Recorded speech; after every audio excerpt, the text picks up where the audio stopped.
Assalamualaikum warahmatullahi wabarakatuh. Alhamdulillahirabbil alamin. Wassalatu wassalamu ala sayyidil mursalin sayyidina Muhammadin wa ala alihi washabihi ajmain, amma ba'du.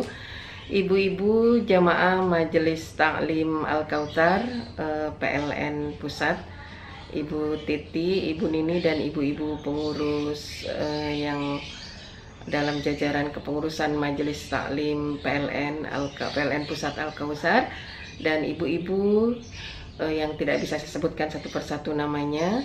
Baik, kita melanjutkan pengajian kita untuk kelanjutan bahasan kita, pembacaan Quran kita, maknanya yang kita pahami.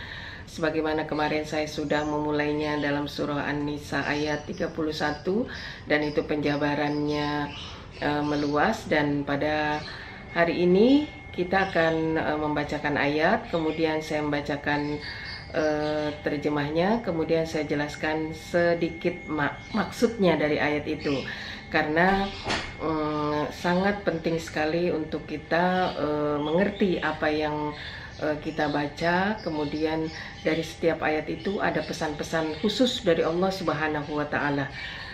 Baik, kita mulai saja ibu-ibu bersama kita membacakan surah Al-Fatihah, Ummul Quran. Sebagaimana adab kita memulai bacaan Quran itu harus dibuka dengan suratul Fatihah. Insya Allah mudah-mudahan kita mendapatkan rahmat di penghujung bulan Ramadan ini dari Al-Quran.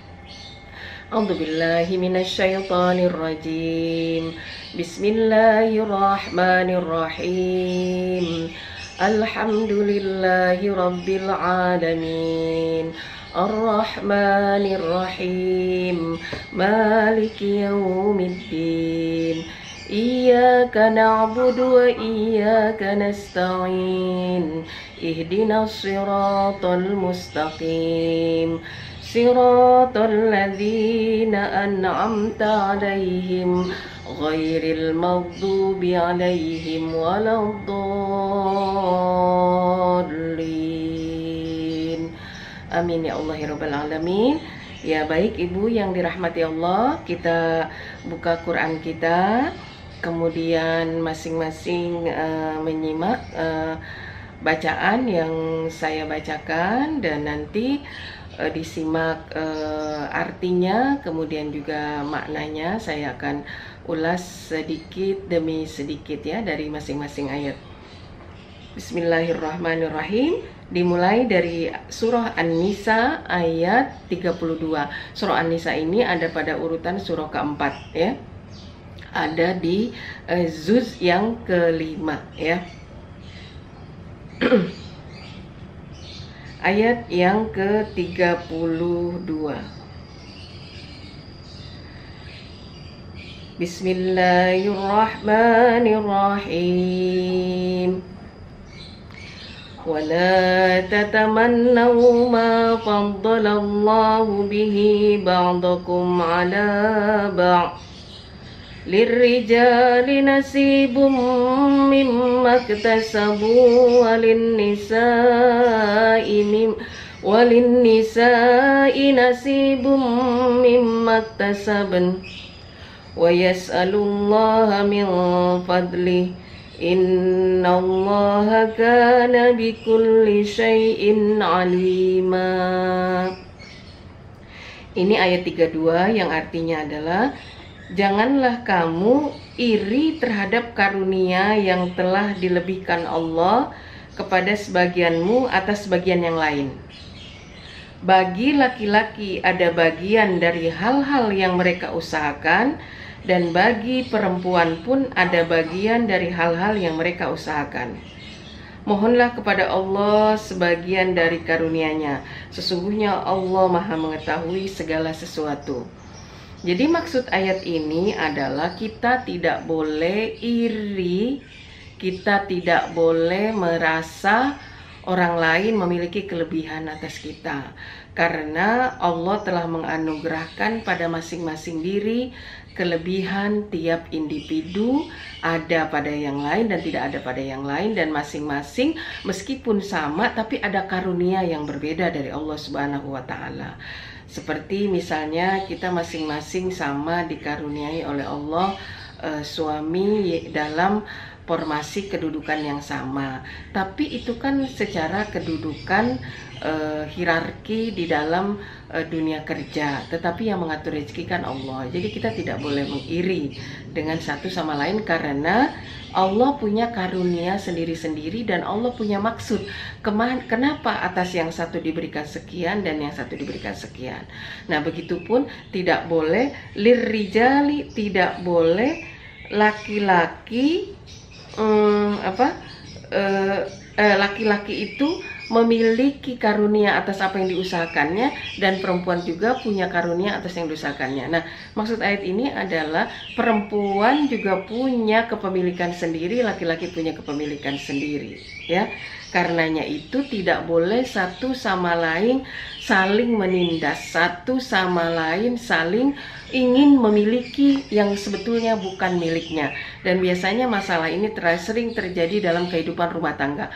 Sering suami merasa karena istri ini adalah bawahannya, jadi melampaui batas dalam menginginkan sesuatu apa yang dimiliki oleh istri, yang sebetulnya dalam agama itu tidak boleh. Seperti misalnya istri punya harta peninggalan dari orang tuanya. Nah, suami di sini tidak boleh, bahasa Betawinya mah, tidak boleh ngutak-ngutik tanpa seizin dari si pemilik, yaitu istri. Nah, kecuali misalnya nanti si istri itu meninggal dan dia punya peninggalan harta pribadi, maka barulah suami punya hak di situ bagian jatah warisnya selain jatah dari anak-anak. Itu ya. Jadi maksudnya ayat ini saling menghormati kepemilikan satu sama lain, ya. Jelas ya ibu-ibu? Jadi aturan agama itu sudah sangat jelas, tidak boleh saling menindas, tidak boleh saling iri, tidak boleh saling merasa oh Allah berpihak kepadanya dan Allah meninggalkan saya. Tidak, karena Allah itu Rahman Rahim, setiap hamba pasti diberikan keutamaan, diberikan rizki masing-masing, diberikan nilai-nilai kelebihan pada dirinya masing-masing yang akan berpengaruh dalam perjalanan kehidupannya. Baik, kita lanjutkan kepada ayat yang ke-33 ya. Walikullin ja'alna mawaliya mimma tarakal walidani wal aqrabun walladzina qadat aymanukum fa'atuhum nasibahum innallaha kana ala kulli syai'in syahida. Artinya, untuk setiap harta peninggalan dari harta yang ditinggalkan kedua orang tua dari karib kerabat, kami jadikan pewaris-pewarisnya. Berikan juga bagian kepada orang-orang yang telah mengikat perjanjian denganmu. Sesungguhnya Allah Maha menyaksikan segala sesuatu.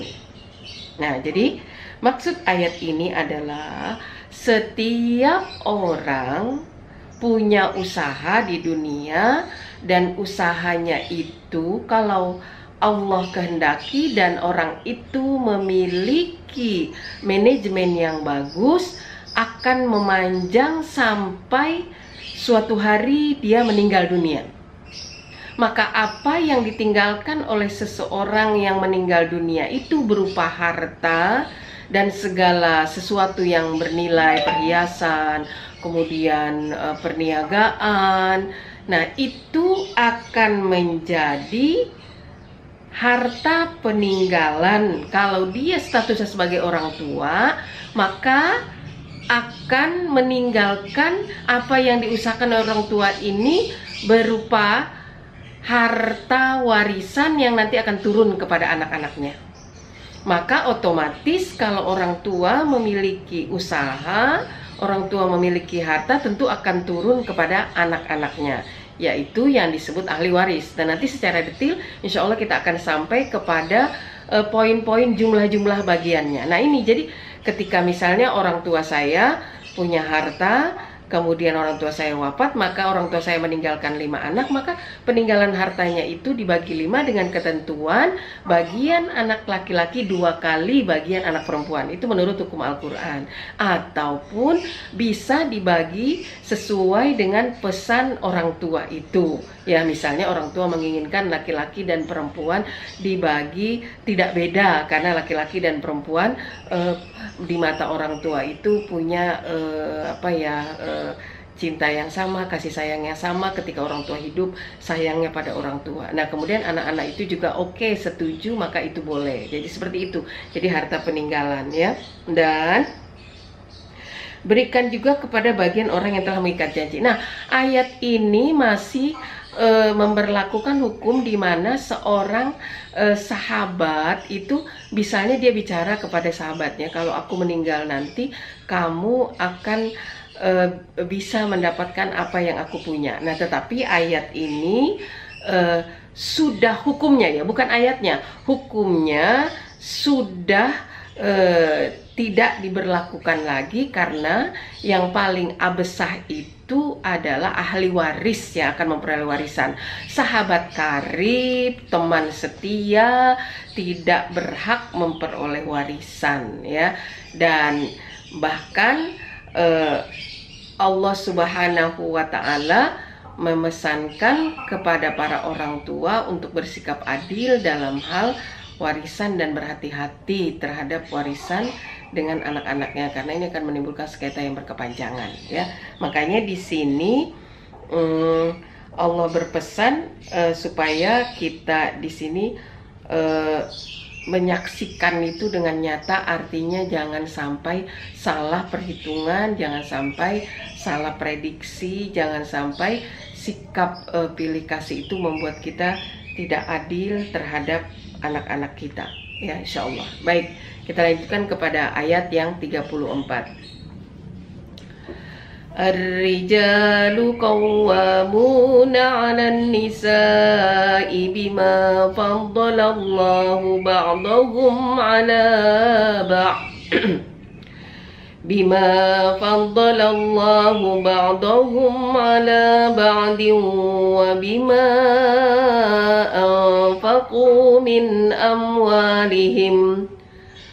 فالصالحات قانتات حافظات للغيب بما حفظ الله واللاتي تخافون نشوزهن فعظوهن واهجروهن في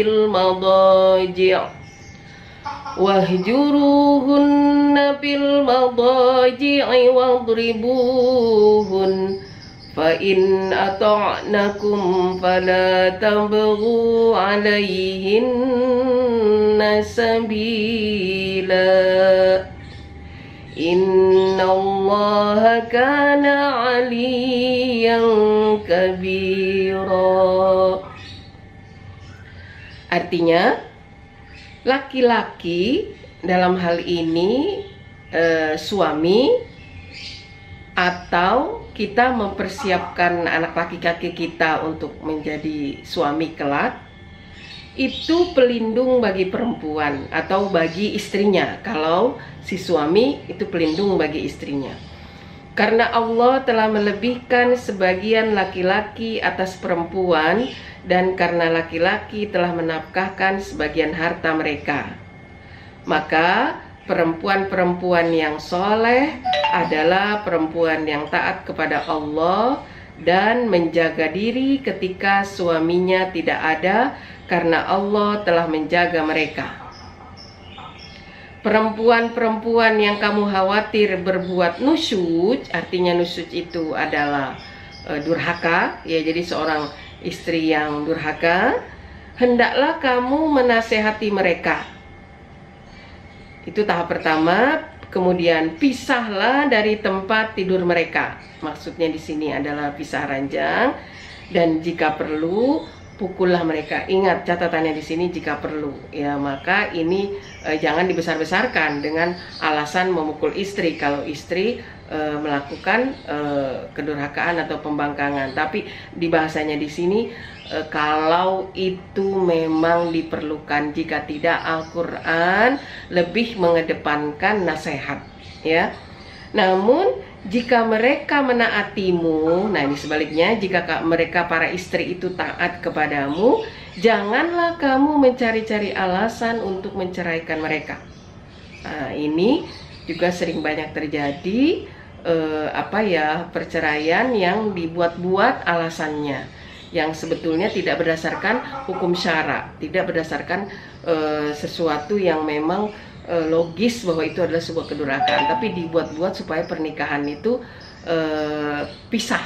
Nah, ini tentu sesuatu yang bertentangan dengan petunjuk Allah ya. Nah, sesungguhnya Allah Maha Tinggi, Maha Besar. Jadi jangan mencoba-coba membuat satu ketentuan di luar apa yang telah Allah tentukan, karena Allah yang Maha Tinggi, bukan manusia.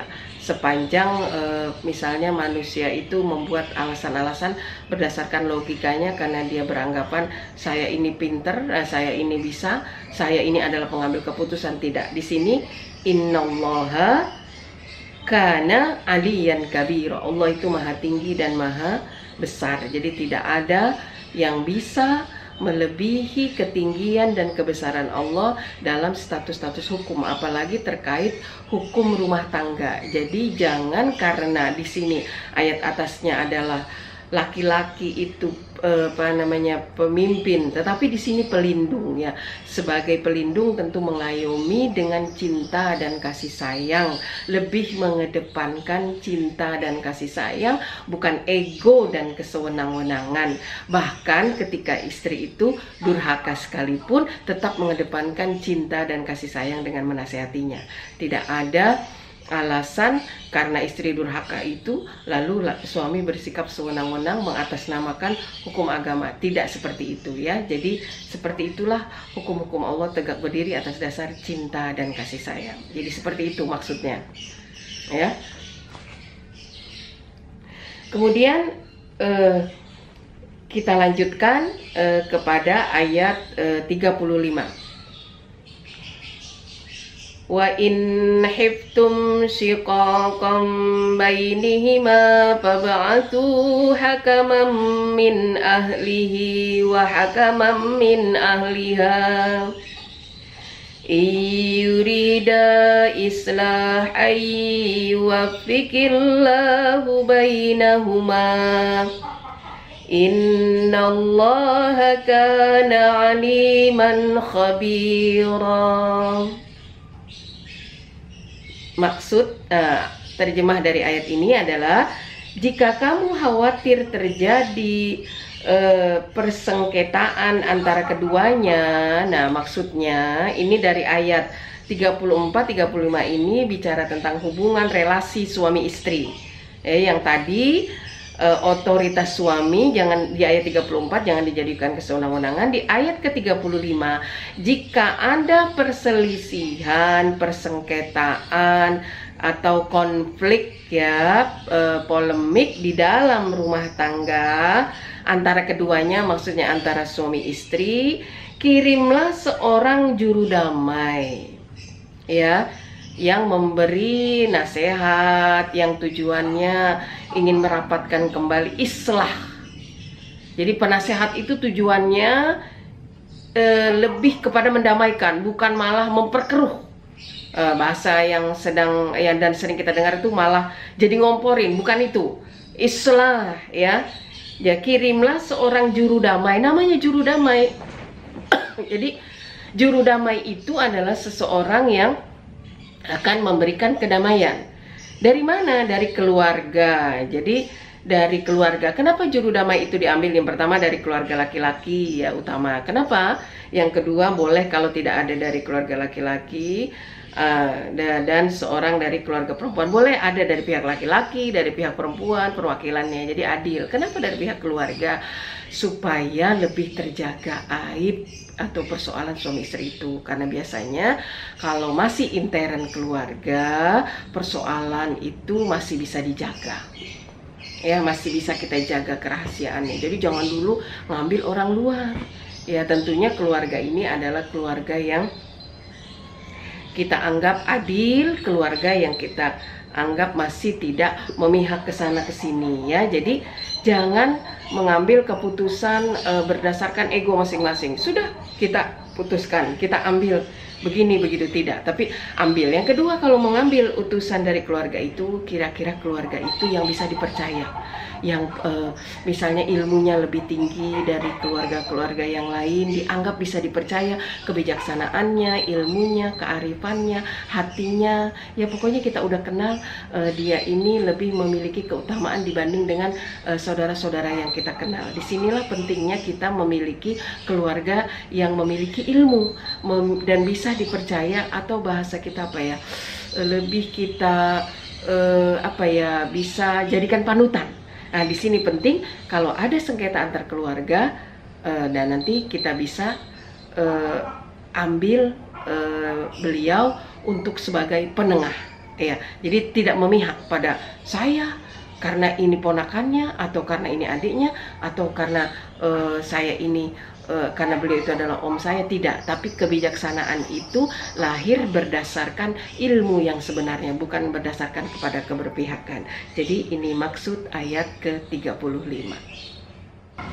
Ayat berikutnya kita lanjutkan ke ayat ke-36 dari surah An-Nisa ini, ya. Jadi pahamkan bahwa kemaslahatan, kebaikan itulah yang menjadi prioritas utama Al-Quran, bahkan ketika ada persengketaan dan permasalahan, ya, dalam hubungan suami istri. Jadi ini kita lagi bicara dua ayat tadi, 34, 35, dan nanti 36 ini kita akan jelaskan maksudnya kemana, ya, dan kita lanjutkan.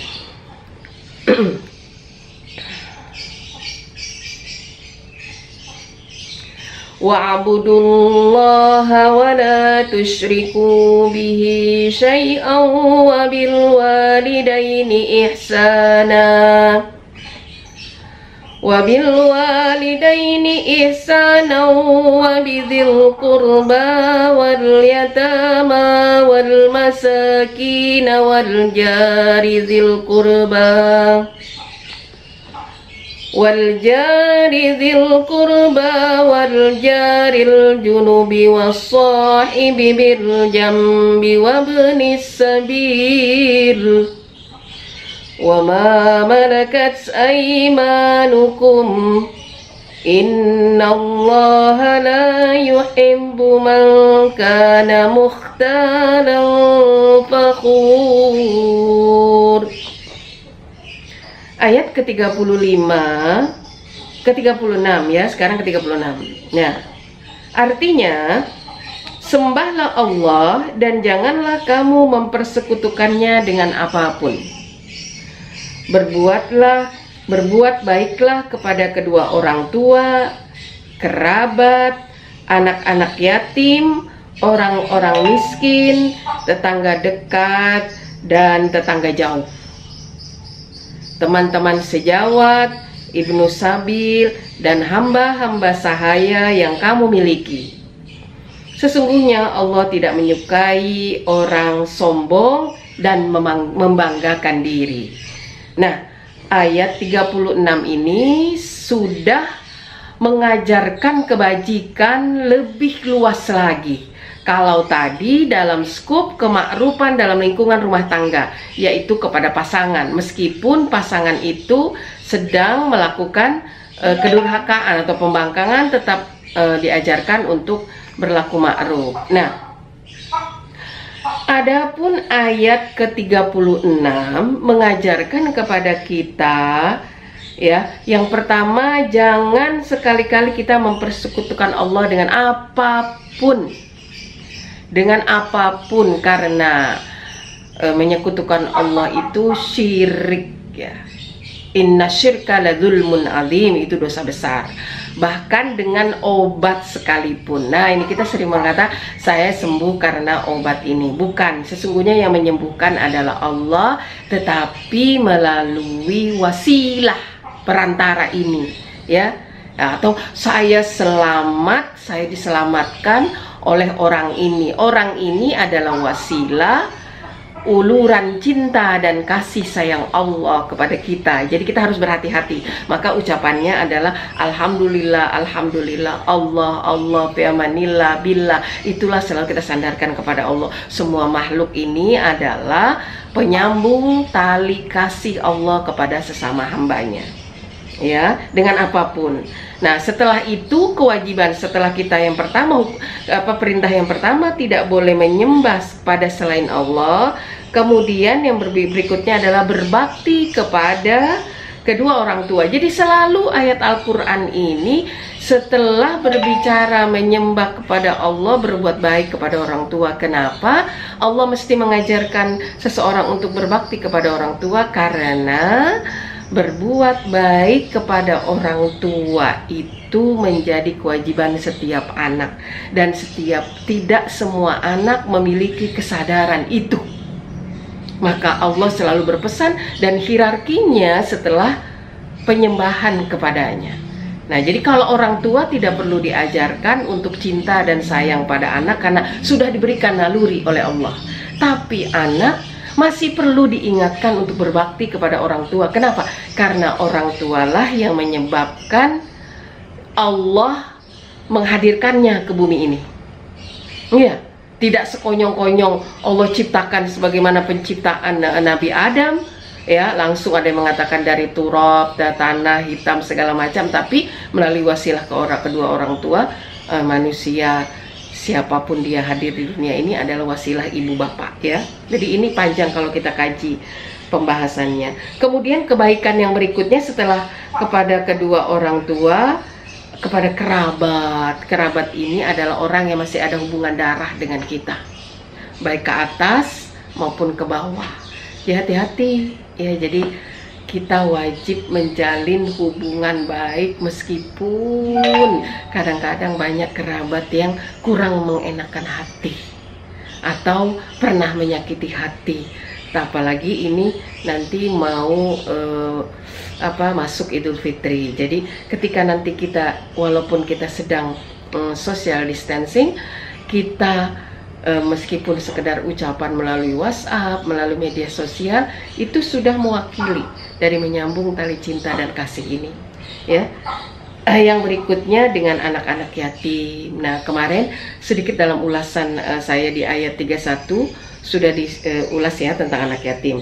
Nah, kemudian kepada orang-orang miskin. Nah, ini jadi jangan kita berlaku sewenang-wenang karena mereka, misalnya, maaf, biasanya ada orang-orang yang karena dia berada di level tinggi jadi tutur katanya kurang santun, ya. Jadi meskipun mereka miskin, mereka adalah manusia, punya kemuliaan di hadapan Allah, ya.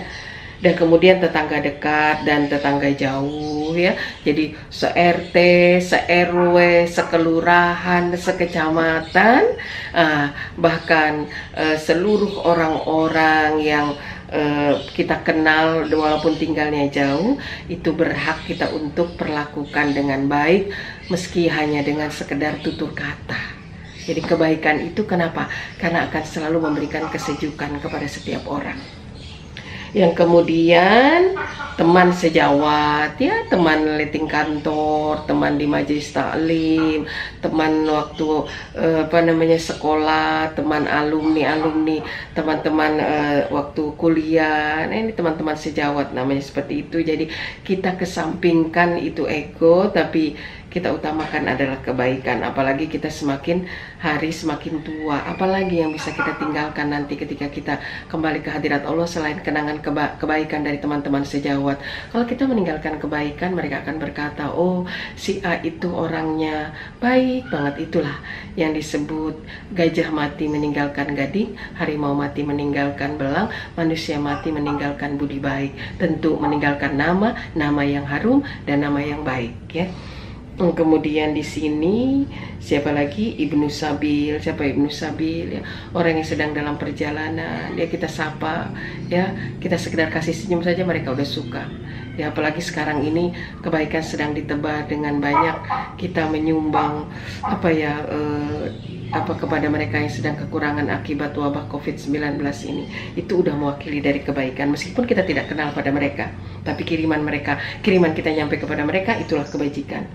Kemudian juga kepada hamba sahaya, karena tidak ada lagi hamba sahaya, maksudnya di sini adalah kepada pembantu-pembantu kita juga. Meskipun mereka adalah pembantu kita, tapi kita perlakukan mereka dengan lemah lembut dan kesopanan, jadi mereka betah di rumah kita. Mereka tidak sebentar-bentar kita ganti pembantu karena mereka merasa nyaman, ya, punya nyonya, punya tuan yang seperti keluarga gitu ya. Jadi kita didik mereka juga berakhlak supaya kita memperlakukan mereka juga merasa nyaman karena akhlak mereka juga baik. Kemudian kata Allah, sesungguhnya Allah tidak menyukai orang-orang yang sombong dan membanggakan diri. Jadi kesombongan itu hanya akan menghancurkan, kesombongan itu akan melemahkan, ya. Baik, kita lanjutkan pada ayat berikutnya karena kita sini ingin banyak ayat yang kita dapat. Ayat ke-37 ya. Alladzina yabkhaluna wa ya'muruna an-nasa bil bukhli wa yaktumuna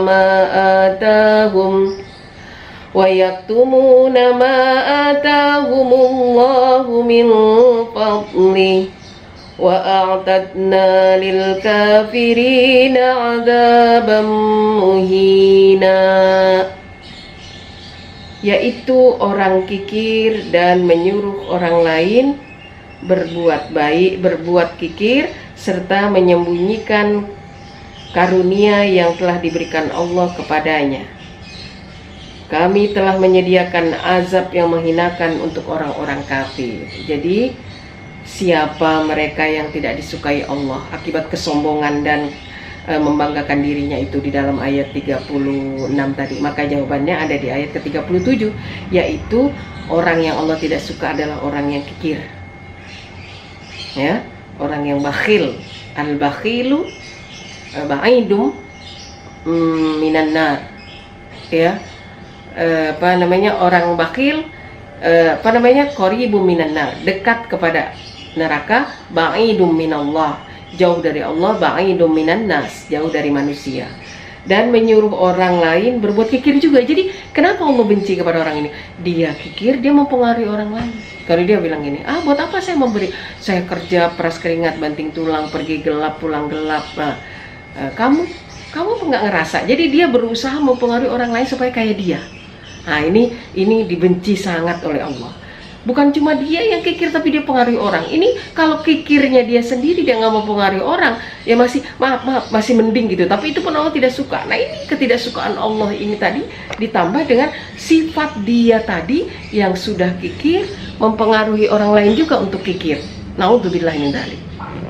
Nah, kemudian menyembunyikan karunia yang telah diberikan Allah kepadanya. Jadi hidup itu selalu ngeluh, padahal nikmat itu banyak. Dia baru habis dapat rezeki kan, tapi dia takut diminta oleh orang, jadi disembunyikan itu, ya. Jadi disembunyikan itu. Jadi Allah nggak suka gitu. Nah, maka harusnya itu tahadus bin nikmat, ya, menyebut nikmat. Ya, alhamdulillah kemarin anak saya diterima, alhamdulillah kemarin suami dapat rezeki, maka sekarang saya berbagi. Ya itulah, boleh Bu kalau seperti itu. Jadi kenapa Bu, aduh hari ini kok kita diundang makan? Ya alhamdulillah karena kemarin suami dapat bonus, alhamdulillah, itu namanya tahadus bin nikmat. Tapi dapat nikmat maupun tidak dapat nikmat itu disembunyikan, Allah tidak suka. Jadi hidupnya itu selalu apa? Kalau saya nanti ceritain teman-teman minta traktir. Nah ini Allah nggak suka sifat-sifat seperti itu, ya. Menyembunyikan karunia Allah yang diberikan kepadanya.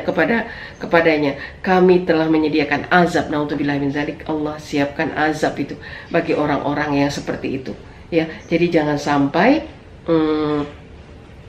nikmat itu membawa azab buat kita semua. Naudzubillah min dzalik. Baik, kita lanjutkan, masih ada waktu 12 menit lagi.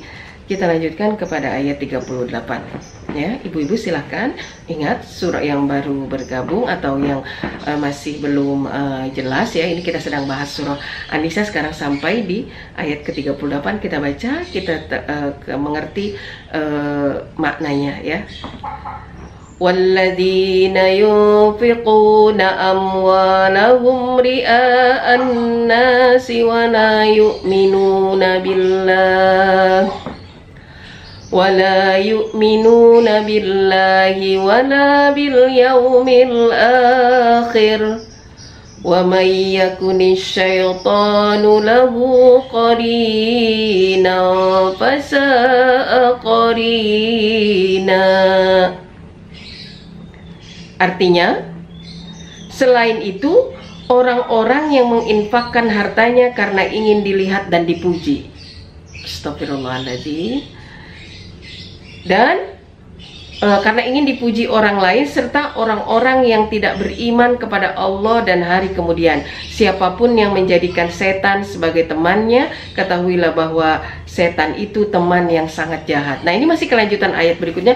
Yang Allah tidak suka itu, Allah murka itu kepada tadi orang yang kikir, kemudian orang yang menyembunyikan nikmat, orang yang kikir mempengaruhi orang supaya kikir di ayat 37,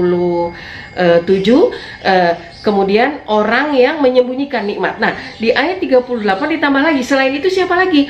Orang-orang yang menginfakkan hartanya karena ingin dilihat.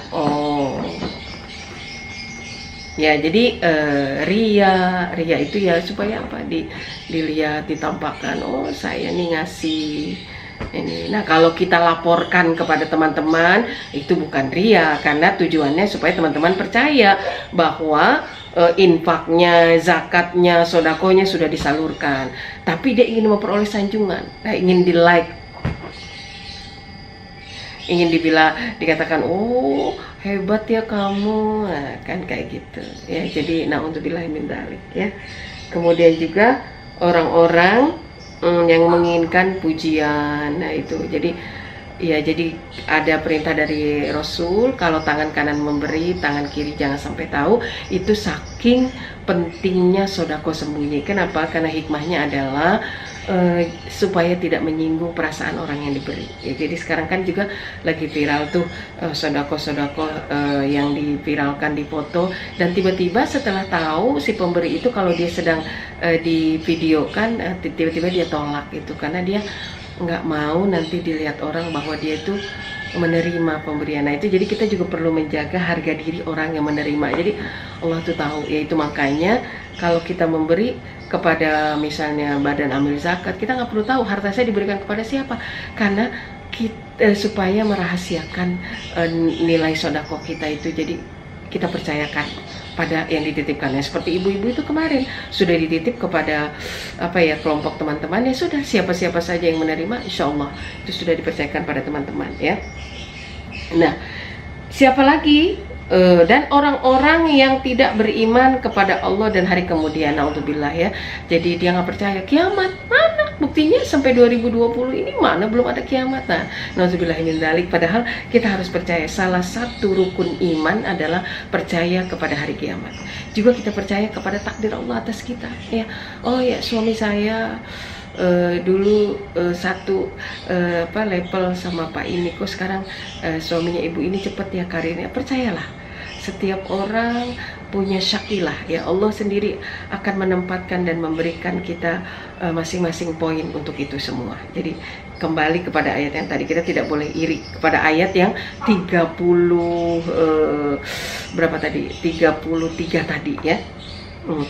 Nah, siapa lagi?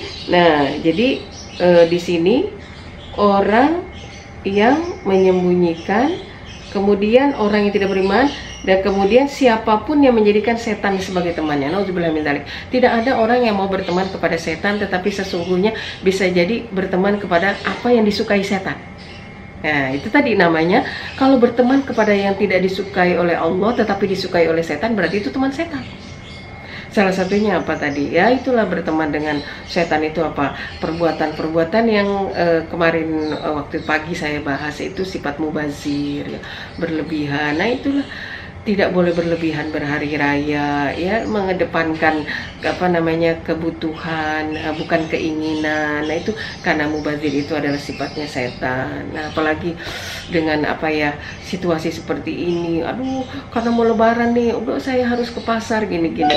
Ya boleh-boleh saja, tetapi apakah ke pasarnya itu kebutuhan apa keinginan?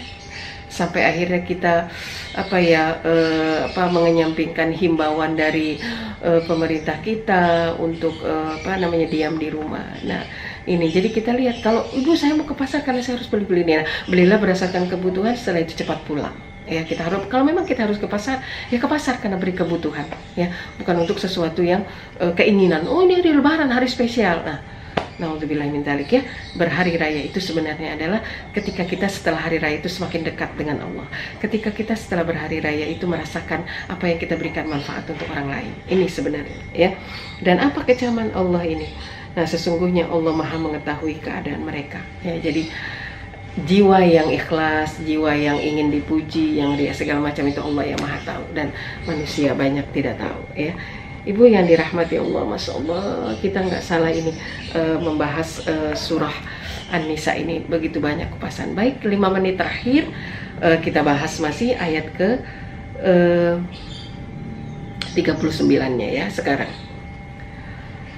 وَمَاذَا عَلَيْهِمْ لَوْ آمَنُوا بِاللَّهِ وَالْيَوْمِ الْآخِرِ وَأَنفَقُوا مِمَّا رَزَقَهُمُ اللَّهُ وَكَانَ اللَّهُ بِهِمْ عَلِيمًا.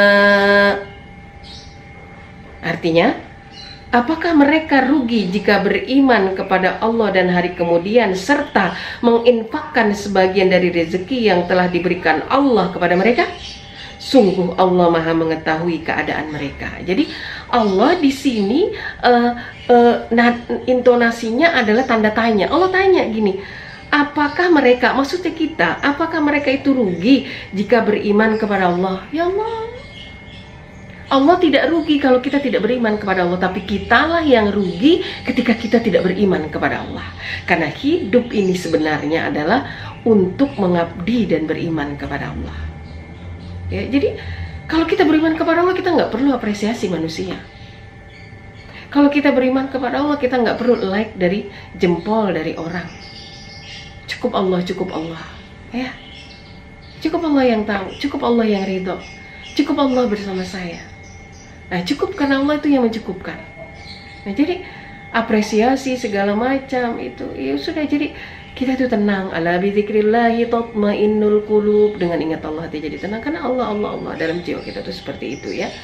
Kepada Allah beribadah apa? Hari kemudian. Kenapa kita perlu percaya pada hari kemudian? Hari kemudian itu hari berbalas. Makanya itu kita dalam Fatihah, Yaumiddin, hari kemudian, hari pembalasan, Yaumul Hisab, Yaumul Fasl, hari berkelas-kelas.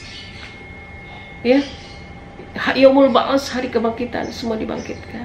Ya, jadi hari kemudian itu akan ada. Itu hari pembalasan, hari kiamat, hari hisab, ya. Ya, kemudian serta menginfakkan sebagian rezeki yang telah diberikan kepada mereka. Jadi ada orang yang takut miskin, berbagi, takut bangkrut, berbagi. Ya Allah, berarti kalau kita takut bangkrut ketika berbagi, artinya kita tidak percaya kepada Allah, kita tidak beriman kepada Allah. Buktinya sampai saat ini tidak ada orang yang bangkrut karena bersedekah. Kebanyakan orang bangkrut itu karena berpoya-poya. Kebanyakan orang bangkrut itu karena boros. Orang bangkrut itu karena tertipu, pemikirannya kurang cerdas dalam berinvestasi. Orang bangkrut itu karena, tergoda nafsu perempuan, yang perempuan tergoda nafsu laki-laki, syahwat. Nah, tapi tidak ada kebangkrutan itu disebabkan karena bersedekah. Maka di sini Allah yakinkan, sungguh Allah Maha mengetahui keadaan mereka. Subhanallah, sungguh luas sekali, ya. Jadi ibu-ibu, beginilah cinta dan kasih sayang Allah kepada kita yang dijabarkan di dalam ayat-ayatnya. Salim Al-Kautsar yang dirahmati Allah Subhanahu wa taala. Alhamdulillah kita sudah membahas beberapa ayat dari ayat 32 sampai ayat 39, karena keterbatasan waktu. Ayat 40-nya nanti kita lanjut, ya, di lusa. Mohon maaf atas segala kekurangan. Insya Allah semoga bermanfaat kajian kita tadi dan kita dapat memaknai isinya dan dapat mengamalkannya ya. Jadi insya Allah kita sambung kembali ayat 40-nya nanti di sesi berikutnya. Adanallahu wa iyyakum ajmain. Illa liqafi amanillah. Nasrun minallah fatun qarib wa basyiril mu'minin. Assalamualaikum warahmatullahi wabarakatuh.